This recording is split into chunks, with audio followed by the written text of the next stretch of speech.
如果你相信西方国家媒体的报道，说现在大陆啊、中国新冠很多人都死在马路的街上的话，我今天不只会告诉你那些都是假新闻，而且呢，我都会带你看看现在真实深圳大陆的情况哦。Let's go！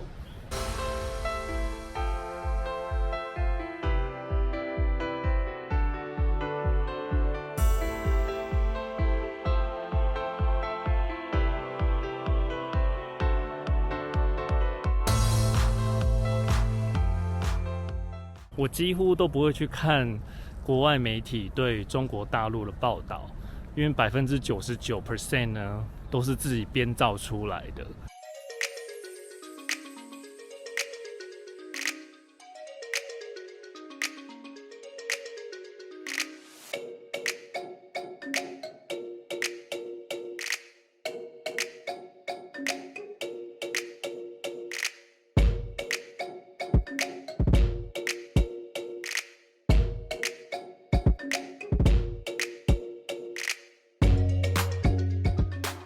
他们自己想象出来的画面，配上一些凄凉的音乐旁白啊，然后那个画面给你用黑白啊，就是英国最著名的那个 XBC 最喜欢用的手法。不过我最近看到一些报道，真的让我非常的好笑。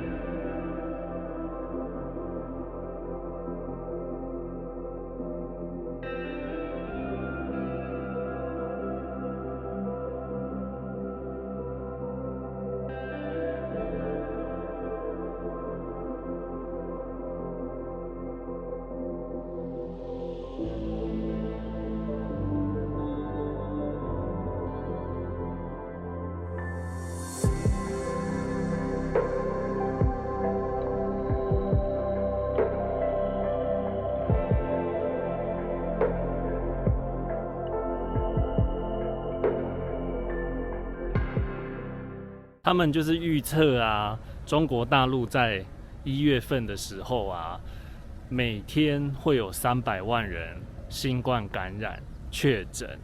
我跟各位说，根本不可能知道这个数字，因为现在中国大陆根本就没有大规模在检验核酸，所以怎么可能会得到这个数字呢？美国跟英国呢，是不是忘记了自己当初在新冠确诊最严重的时候，当时的状况啊？你知道美国死掉的人就超过100多万人了，根本就不管平民百姓的生命，然后呢，就是要自由，不要生命。他们这些国家新冠发生的时候，难道他们忘记自己的国家是多么严重吗？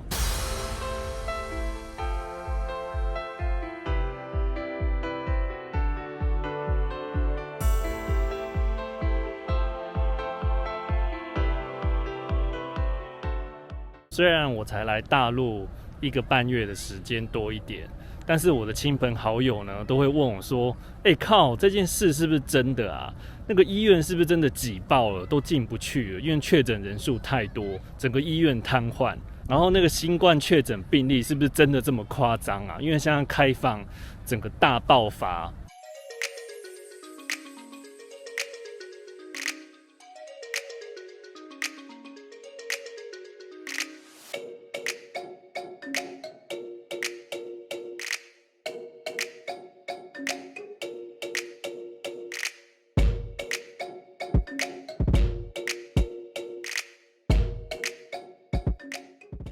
对，来看看路上这些人的表情、脸色，他们都吓死了，对不对？你看，没错，现在有很多人几乎都，如果可以待在家里不出来，就是不出来了，就是以防万一啊，而且都自动自发做好防护措施，最基本的就是戴好口罩，每一个人。不管你在室内或是室外，地铁里面、公车上，全部都一样。现在大陆是没有规定说户外要戴口罩，就是个人的选择。可是呢，几乎每一个人都会戴，而且就算你不戴，也不会怎么样。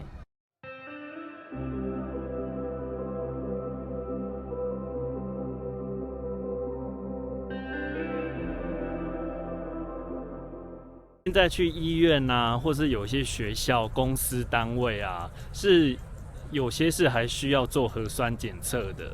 但是呢，已经不像我们刚刚来到大陆的时候，每3天呢，全国的人都要做一次核酸检测，大规模的检测。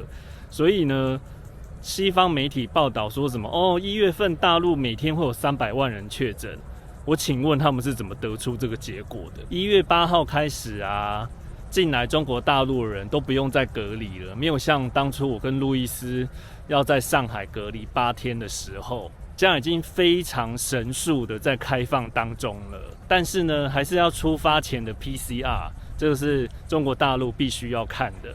那我支持不用隔离吗？当然支持啊，但是我支持要 PCR 检测吗？我也支持啊。任何一个国家呢，都有权利呢去要求进入他们国家的人要有 PCR 的检测，这是为了保护他们国民的一个方法嘛。就像现在加拿大啊、意大利啊、日本还有其他国家要求中国大陆去的人呢，都需要 PCR 的检测。但是要注意的是旅游签证还不行哦。1月8号开放的是有学校签证、工作签证，或是你要回来探亲家人的签证是可以的，不用隔离。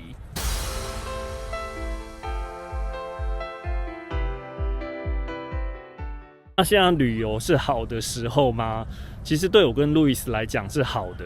我们才刚刚从惠州过完圣诞节回来，之后会有新的视频影片上哦，再持续的关注哦。那个时候我们去的时候 ，Airbnb 的价钱也很便宜，然后游客也不多。但是呢，对在中国开店需要旅游的人呢，当然是不好啦。但是现在中国在神速的开放中，要走到胜利的尽头了。我觉得2023年呢是会变好的一年。